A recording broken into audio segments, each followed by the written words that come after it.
Hello, this is my third video, and I'm not sure if I'm even going to post this. We'll see how I feel afterwards.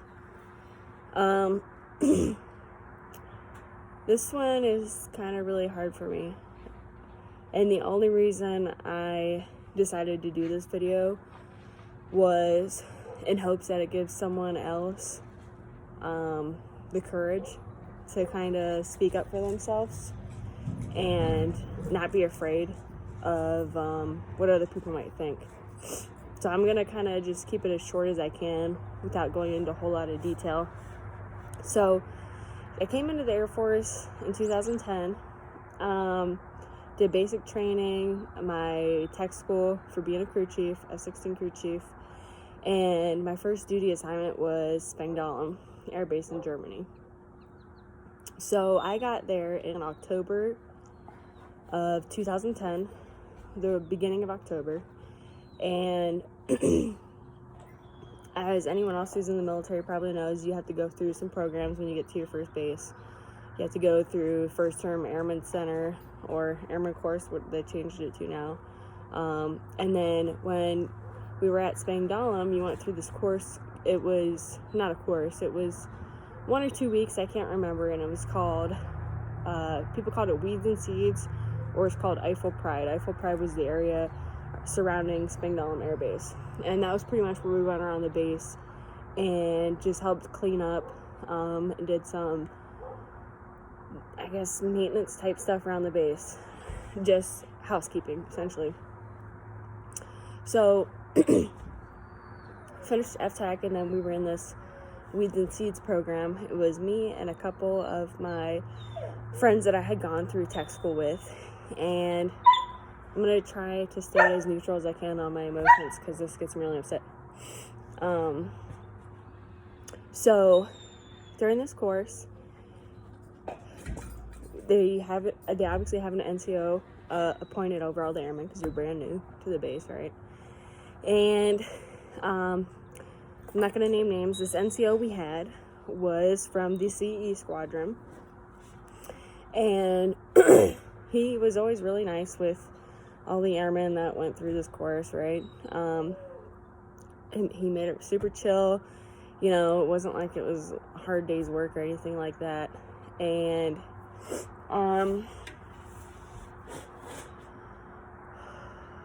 after the course was over, it was like towards the end of the course, my friends and I, we decided to go to this concert.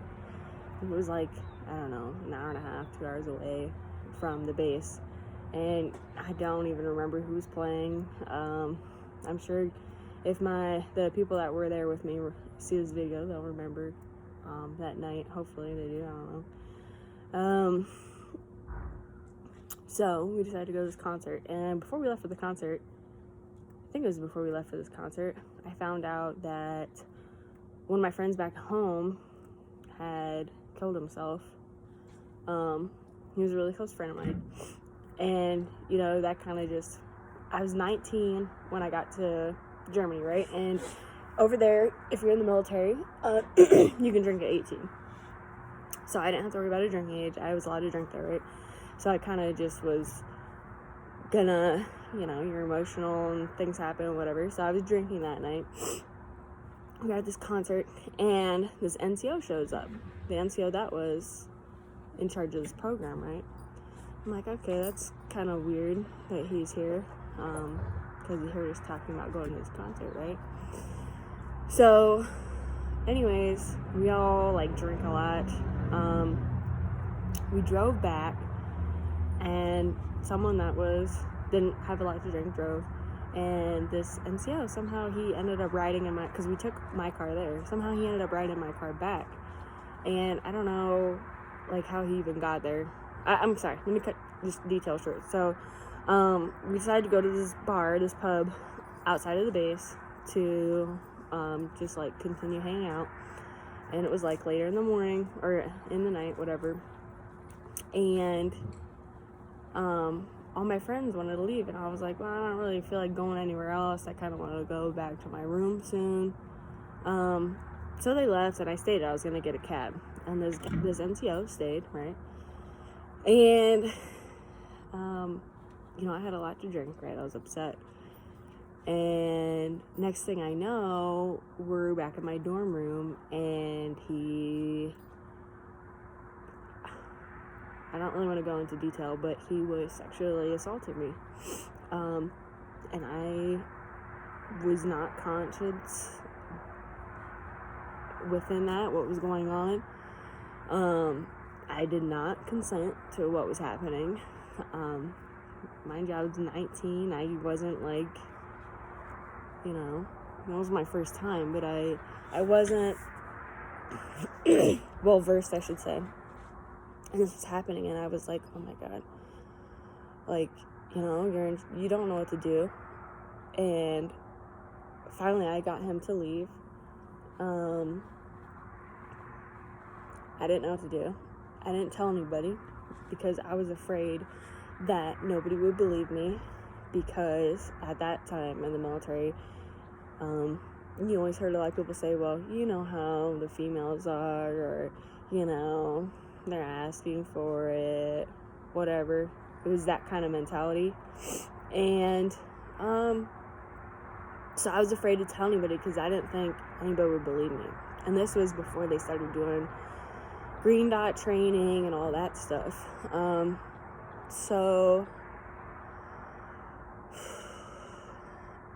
this was on a weekend, and I had just got to the base, and when I had went to work the next duty day, I had to have a sit down with my supervisor because we had just been assigned to each other, and he wanted to get to know me.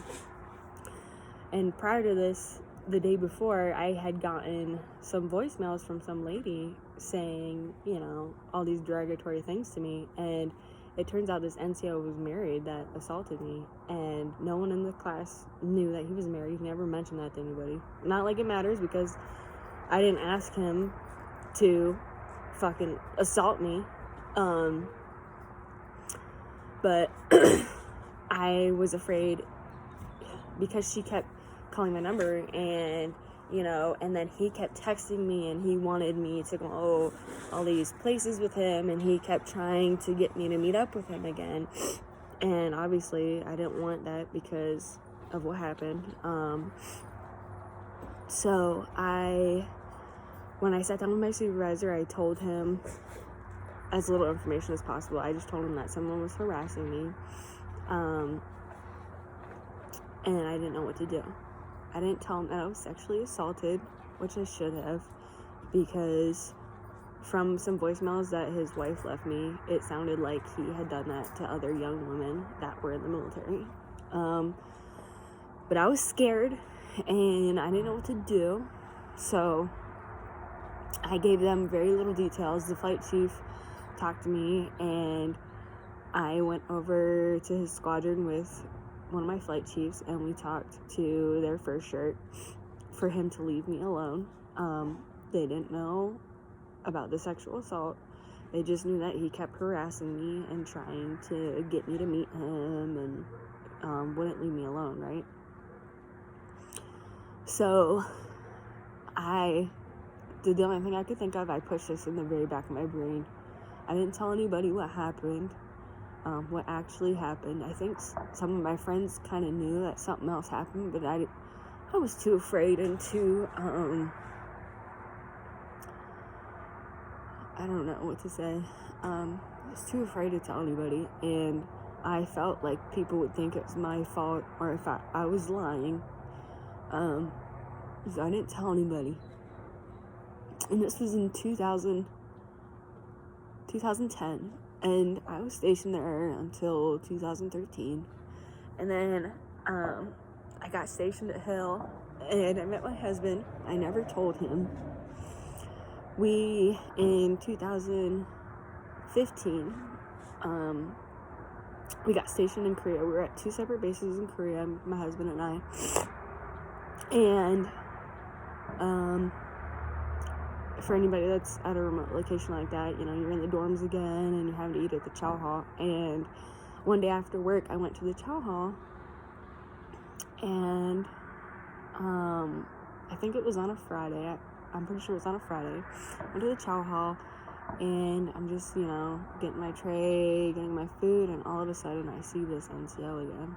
He's just in his civilian clothes, and I see him, and I know the face. And instantly, all that anxiety came back to me, the fear, and I was scared. I froze. I didn't know what to do, and luckily I saw one of the other female crew chiefs in there, and I went to her as quick as I could, and I was like, please don't leave me. And when we sat down, I told her what happened, and oddly enough, something similar had happened to her too. So she understood what I was going through. So I was scared because now I knew that this person that assaulted me many years ago was at the same base as me. And I was like, obviously he's still in the military, so that's kind of scary. So after we were done there, I waited. Me and her walked out together, and she walked me back to my dorm because I was scared to walk by myself.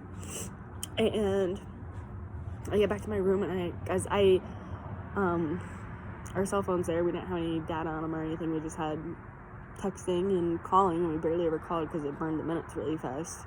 So when I got back to my room, I called my husband, and I told him I needed to talk to him, and I needed to tell him what happened. And I was scared because I didn't know what he would think, after I told him about this. And I told him everything that happened, and that was only the second person I've ever told. So in total, there's probably 4 people that know what actually happened to me. It was my friend that was there, my husband, when just recently, this is why I'm talking about it again, because just recently when I separated from the military, I had to talk to, because I have massive anxiety, partially because of that incident that happened. So I had to talk to a psychologist to get evaluated for my anxiety when you leave the military, so they can decide if you're going to get rated for that disability or not. So, I had told the psychiatrist about this, and because that's one of the reasons why I started having anxiety and depression. And after that, I told another friend, because my husband was gone and I didn't know how to cope with these feelings all over again about what happened to me, because it, when something that traumatic happens to you, I'm not sure about other people, but I tried to push it to the very back of my head as I could, because I was scared of reliving the memory, I guess. So, I just wanted people to, hopefully this reaches someone. If something like this has happened to you, don't be afraid. Don't be afraid to tell somebody, to report it. I should have done the right thing, and I should have reported it. I shouldn't have worried about what other people were going to think of what I said or what happened to me. I should have reported it, because for all I know, he could have done that to more women after me. He was in a position of power, essentially, because he was an NCO, and he was in charge of all these younger airmen that weren't even assigned to his shop. And, he was taking advantage. I know it wasn't just me. I know it was other people. I don't know them specifically, but I do know that he did it. I don't know about the assault portion, but I do know he preyed on other women. I'm not going to say what his name is. But, I don't know if he's still in the military now. The last time I saw him was in 2015, so I don't know. I hope he's not. I hope someone reported him. I should have done everything and reported him. I'm reiterating myself, but I should have, because people like that don't deserve to, I don't know. I should have done something. I hope someone else does something if it happens to them. That's the only reason I'm, kind of putting my heart out on my sleeve and telling my story, is in hopes that someone else can get something from it. So that's something that happened to me. And I don't know why people always think women or females lie about that kind of stuff. It's not something to fucking lie about. I would never lie about that. You know, there's been other instances where I've had men in the military come on to me really strong, and, you know, I say no and they push harder, and it's a no. It's a hard no for me. Like, I don't know where they think that's okay. Just because we're hanging out or whatever doesn't mean it's okay. I've told my husband, you know, now, after we've been married, about all this stuff that's happened to me, and whether you're female or male, if something like that happens to you, don't be afraid to say anything, because don't make yourself think that it's okay. I made myself think that it was fine and I could just ignore it, and obviously it's still affecting me mentally to this day. So thanks for listening, thanks for watching. I know it was a 16-minute video, so hopefully someone can get something out of it. Alright, bye.